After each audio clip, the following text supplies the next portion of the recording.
Meghan's irresistible manipulation of Harry, Diana's blood boils in her grave when she knows. A royal source has claimed that in fact Meghan Markle manipulated Harry by saying that she wanted to end her life. She told Harry that she wanted to throw herself down the stairs to kill herself as well as her unborn baby, and this was an exact copy of what Diana, his late mother, had said in her autobiography when she was pregnant with one of her children. What kind of sick, twisted person uses her own husband's deceased mother's solution to manipulate him? I mean, how horrible. It's already known that Meghan used Princess Diana to get Harry by wearing her favorite perfume on their first date. Again, how sick and twisted can one person be? And the day that she told Harry she wanted to end her life, it was another contradiction. So on that day, they went to an event at a theater where the crowd booed them. So Meghan claimed that she spent that whole evening crying every time the lights went out, but the photos show the exact opposite. I mean, Harry looked like he was crying and Meghan sitting there with that rictus grin on her face as usual. There wasn't evidence of even that single tear that she squeezes out of her eye. She claims she can do it on command, but whatever. Harry looked absolutely destroyed. He looked broken. His face was all tear-stained, and Meghan was sitting right beside him, enjoying his pain with that signature smirk on her face. That is an evil woman if I ever saw one. Now, these photos were taken after Meghan's alleged suicide attempt, or telling Harry that she was considering suicide. She looks very satisfied with herself. She's trying to mess with his head, and she succeeded. Harry looks like he's incredibly troubled. She manipulates him. She breaks him down so that she can more easily control him. See, narcissists have no boundaries, no limits. There is no line they're not willing to cross. Both of them should have their heads examined because clearly they've got some real mental health problems. And also, if those kids are real, I worry about how they could be doing in their custody. Also, Meghan's a drama queen. She is way too self-absorbed to end her life. She just wants all the glory, and the way that she used the memory of Diana to manipulate Harry is disgusting. Well, it also blew up in her face. I can't help but wonder if Harry really believes that she's like his mother privately, or does he just say that in public to try to appease her? Because Harry is the only one out there who claims that Meghan reminds him of Diana. Nobody else can see it. And alright, let's think about the surrogacy issue. If Meghan really did use a surrogate or surrogates for the child or children, then that is another example of cruel manipulation. There are way too many questions that don't make it believable. How did she cover up the fact that she wasn't pregnant from Harry for 9 whole months? He would have had to have figured it out. And so that means Harry had to have been complicit in covering up the whole story about the surrogates. I also find it very suspicious that she wouldn't let the royal doctors anywhere near her when she was supposedly pregnant. They're the best doctors in the whole world. Anybody else would just love the chance to be able to use them. In Harry's first interview, when he was announcing that she had given birth, he said the baby had changed so much in 2 weeks, but Meghan was seen the week before that, supposedly pregnant. Now, the birth certificate claims that she had only given birth a few days before he announced it. They meant the surrogate gave birth a couple of weeks before the announcement, I'm sure. The second child, oh, what a weird situation. Well, she was born under so much secrecy with the birth at a birthing center that closed down within weeks when people started to question this whole story. There's no birth certificate out there for Lilibet Diana Mountbatten Windsor with Harry and Meghan listed as the parents, and instead, apparently, it is somebody else. It's important to remember that Harry was the late Queen's favorite. He was so desperate to get married, and the Queen gave in to a lot of their absurd demands. It was a big and very expensive wedding, a divorced woman walking down that aisle wearing white, my goodness. She didn't even allow that for her own son and heir for his second marriage. There were so many concessions made for Meghan. They got Frogmore Cottage, they got millions spent on renovations that of course Meghan demanded. Now, my scenario is a starter for some other people to put forward some possible explanations for this situation.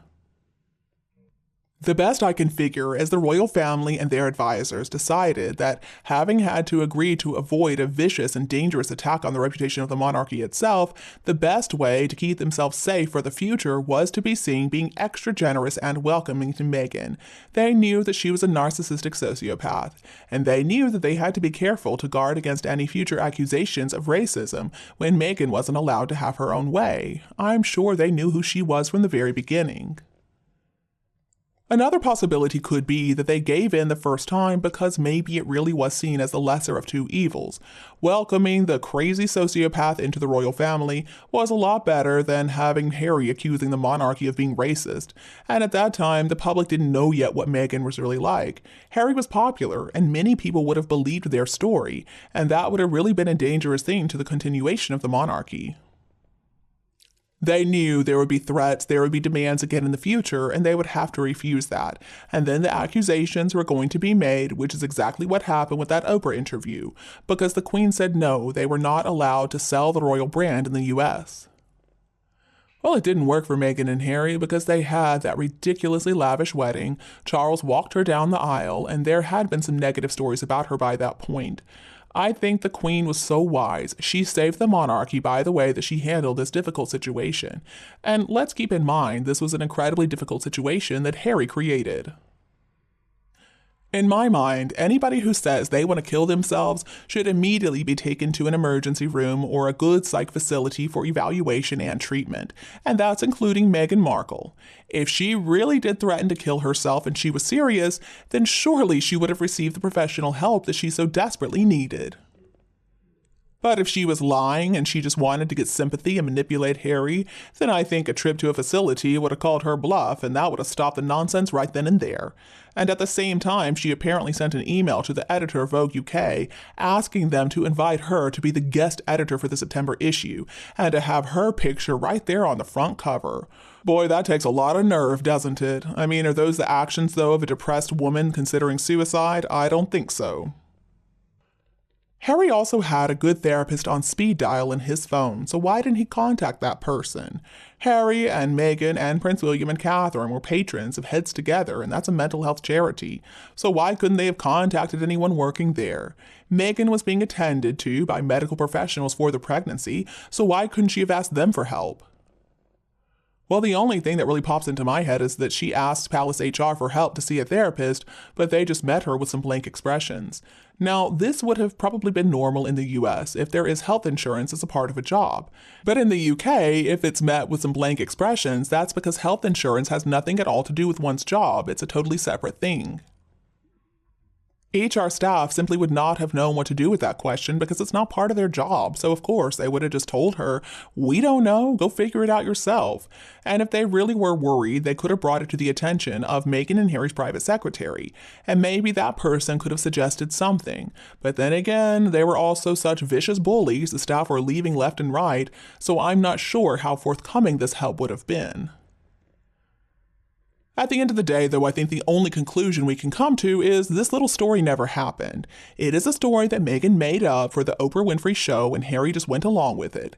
It was designed to prove how horrible her life was as a member of the royal family, and that nobody would ever help her, so of course they had to run away to save Meghan's life.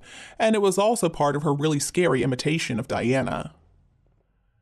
And unfortunately, Harry doesn't really fit in with Meghan's phony friends crowd. He has lost his family, his brother, his base, his lifestyle, his old friends, and his popularity. Harry now is just an unhappy man baby taking out his feelings of frustration on everybody that he used to care about. And why? I think when their amazing sex becomes less than amazing, they're not going to have anything else in common. Well, they do have Meghan's desire to be the Queen of the USA, but I'm not so sure Harry really agrees with that one. My news today has ended. What do you think about Meghan Markle? Please continue to discuss her with us below in the comments. Don't be afraid to like and share my video with anybody else who needs it if you preferred it this evening. And don't be afraid to click the subscribe button to get more updates in the future. Thank you so much for tuning in, have a lovely weekend, and we'll be back to see you all tomorrow.